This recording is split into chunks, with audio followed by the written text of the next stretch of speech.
Persib Bandung hampir aja dapat 3 poin tuh di laga perdananya di grup G. Babak penyisihan ACL tuh musim ini lawan Lion City Sailor, Persib harus puas bermain imbang 1-1. Padahal Salih Ramdhani golnya di awal babak kedua udah ciamik banget tuh kan, akselerasinya dari sisi halfpace pertahanan lawan bisa membongkar ketatnya lini pertahanan dari Lion City Sailor. Credit point sih buat Salih Ramdhani di pertandingan tadi ya kan.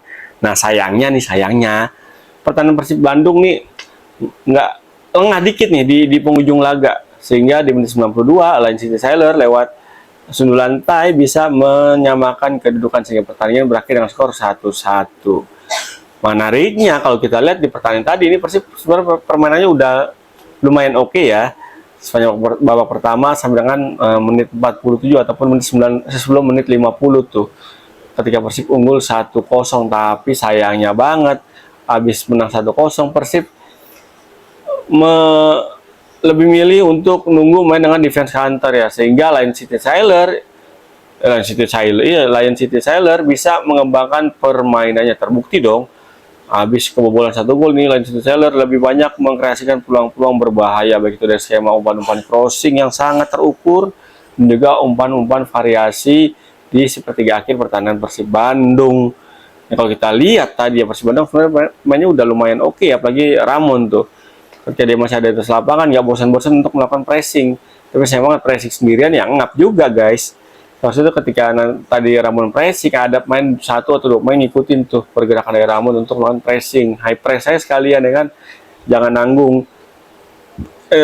Tadi kelihatan banget kan pressingnya Ramon tuh berkali-kali bisa memutus build up permainan dari Lion City Sailor.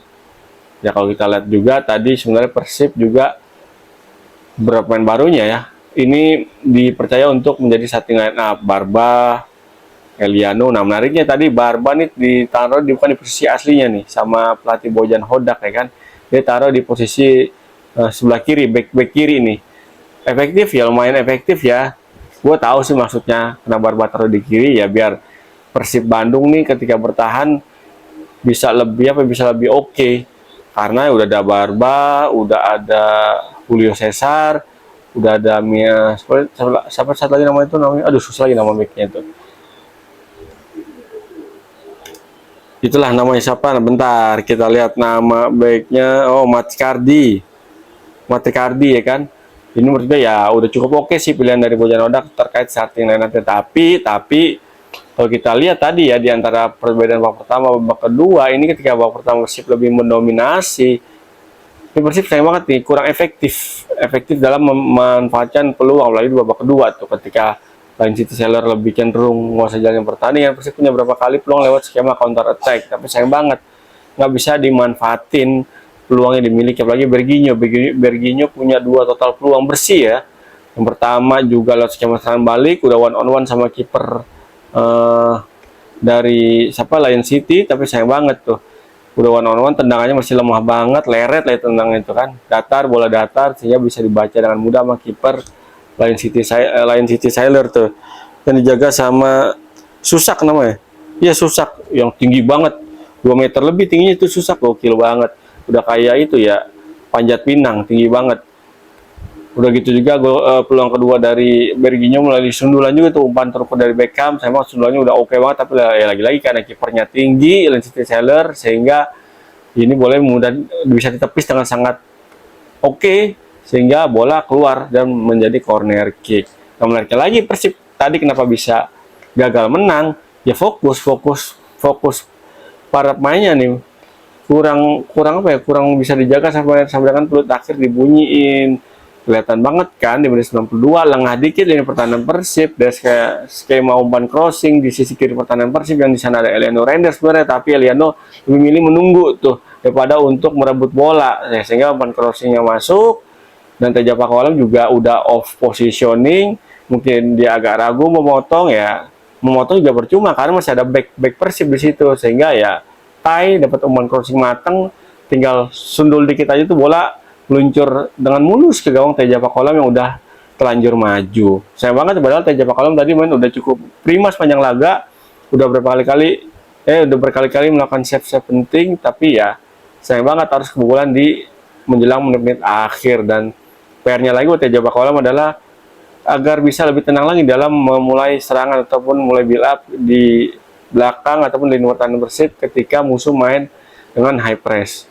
Ini mesti tingkatin Pak Kolam nih untuk mainin bola di areanya sendiri biar nggak mudah di press sama lawan dari Persib Bandung.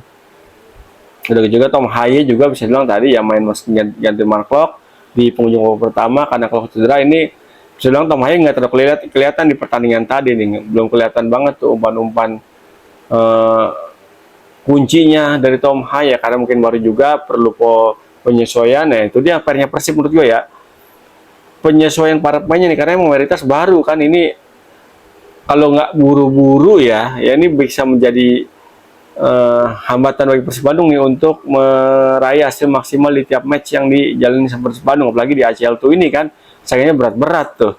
Ada dari Thailand, Bangkok United, ada dari Malaysia, ada Selangor ya kan, tadi Singapura, Lion City Sailor, Bangkok United menang 4-2 tuh lawan Selangor ya kan. Nah, ini berat banget bagi Persib Bandung nih untuk bersaing di grup G ACL tuh musim ini nih. Kalau Persib nggak buru-buru mengklikkan nih chemistry antar main-main barunya ya, untuk match-match berikutnya bakal jauh lebih terjal bagi Persib Bandung. Tapi kalau bisa ya 2-3 match lah seenggaknya nih, 2-3 minggu, sebulan aja nih buat Jandak bisa meramu, meracik dan mempercepat chemistry antar main barunya. Gue yakin Persib bakal lebih ngeri permainannya, baik itu di BRI Super League ataupun di ACL2 ini. Menarik kita nantikan. Thank you yang udah nonton konten gue, Irwan Chan, melalui channel YouTube gue. Melalui channel YouTube gue Irwan Chan, @1piero, di konten gue ini Pundit Abangan. Jangan bosan-bosan ya untuk support channel YouTube gue biar makin berkembang dengan cara nontonin, like, subscribe, komen, dan share. Thank you sekali lagi, dan saatnya gue pamit. Salam bola bola.